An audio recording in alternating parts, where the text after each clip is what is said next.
somewhere in space. This may all be happening right now. As Lucas was working on getting Star Wars from storyboard to the theater, he turned to Charles Lippincott to find a way to promote the film and build up hype. Charles met with many different companies to get them on board to promote Star Wars, but it was one company he knew he just had to get: Marvel Comics. Sure, he could have turned to DC or a smaller comic book company to turn Star Wars into a comic book series, but he wanted the best, and he felt Marvel was the best for the job. He set up a meeting with Marvel's publisher and Marvel god Stan Lee, who told him that Marvel liked to stay with the company's own concept, and at the time was not looking to bring in other properties. Shot down by the father of Marvel Comics, it wasn't looking good for Star Wars.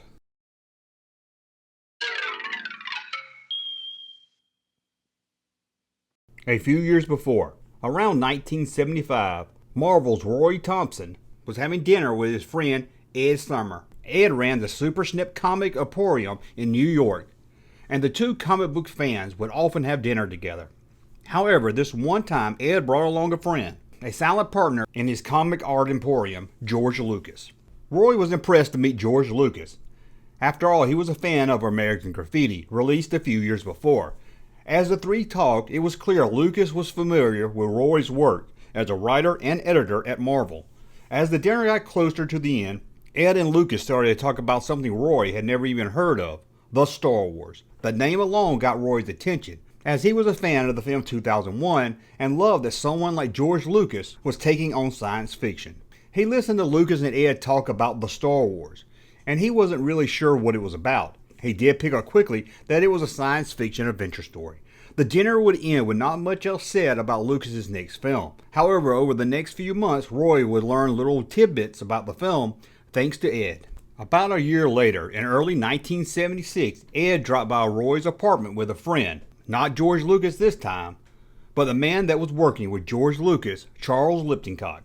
Roy learned that Star Wars was now filming, and they really wanted to get Marvel on board to turn the film into a comic book and an ongoing series. Lucas and Charles felt the movie was perfect for the comic book readers, and they would really want to see the film after reading the comic.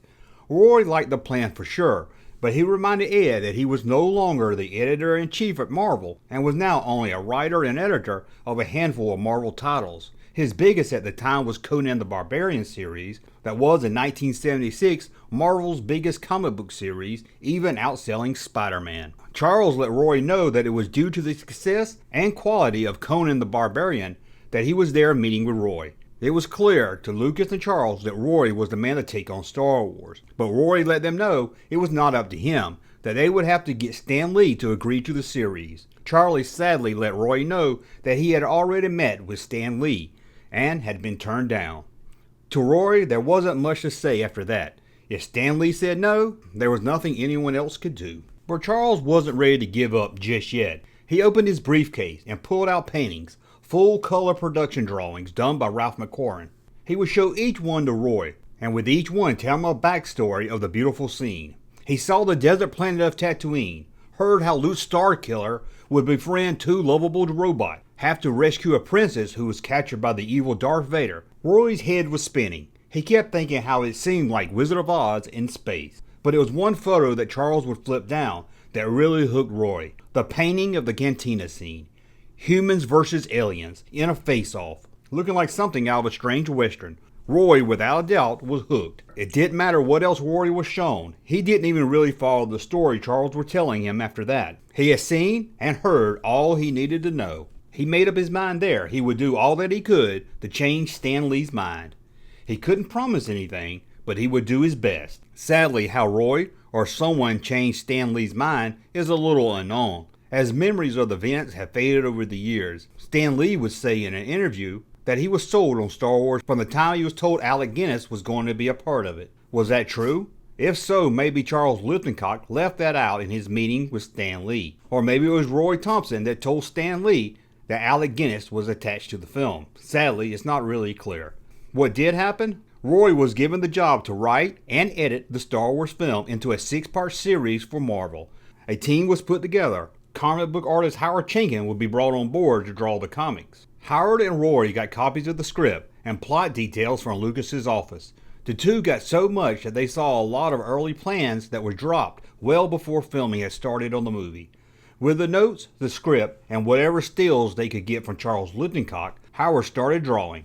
But not everyone was happy. Marvel's circulation director was very unhappy that the company planned a 6-part series of a movie with no major stars. They also hated that the deal stated that Marvel had to release 2 of the 6 issues before the release of the film. They fought with Roy to get the series down to 2 issues, or maybe even 1. But Roy knew he needed at least 6 issues to get the story right. He told him he would do it in a 6-part series, or they could just find someone else. It was up to them. Roy stayed on and did the 6-part series, but the higher-ups at Marvel were still worried, with some saying they wish Marvel never got mixed up with the Star Wars film. At least that's how they felt before the release of the film.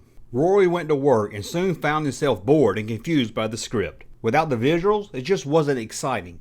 But he kept on, and Howard kept drawing, and the two dug in. But it seemed doing the art and inking for Howard was just too much. He only really had time to do rough pencils, so Steve Larnhar was brought in for issues 2 through 5, with Rick Helberg, Bill Lay, and Dave Steven coming in for issue 6 to do the inking. Work got done, and Roy set up a small little buffet for friends at Charles Lipnickott's home. Harrison Ford, Carrie Fisher, and even Mark Hamill would show up to celebrate. A few months later, Roy, Howard, and others that worked on the comic were invited to Lucas's home to watch a rough cut of Star Wars. On the way, the two would share a ride with 20th Century Fox's president, Alan Ladd Jr., who was Lucas's biggest supporter at Fox. Roy told Alan that he felt the movie would be great, and Alan looked at him with a long-suffering face and said, "We sure hope so," as it was clear to even them Alan's fate at Fox was on the line when it came to the success of Star Wars.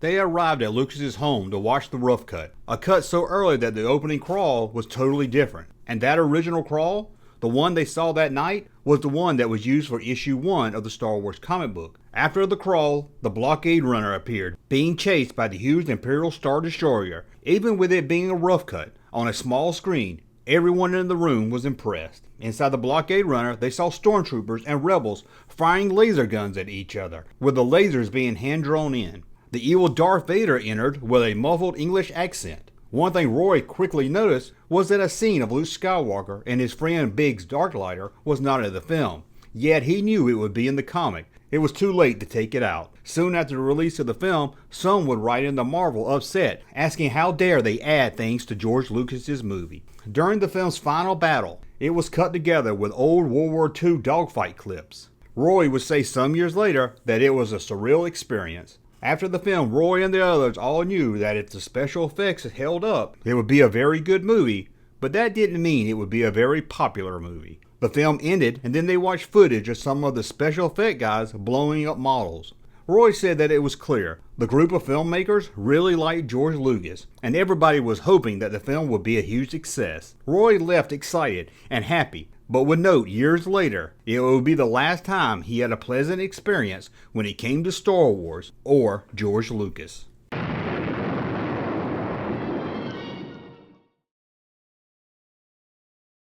Junkman. Thank you, sir, for that unsolicited testimony.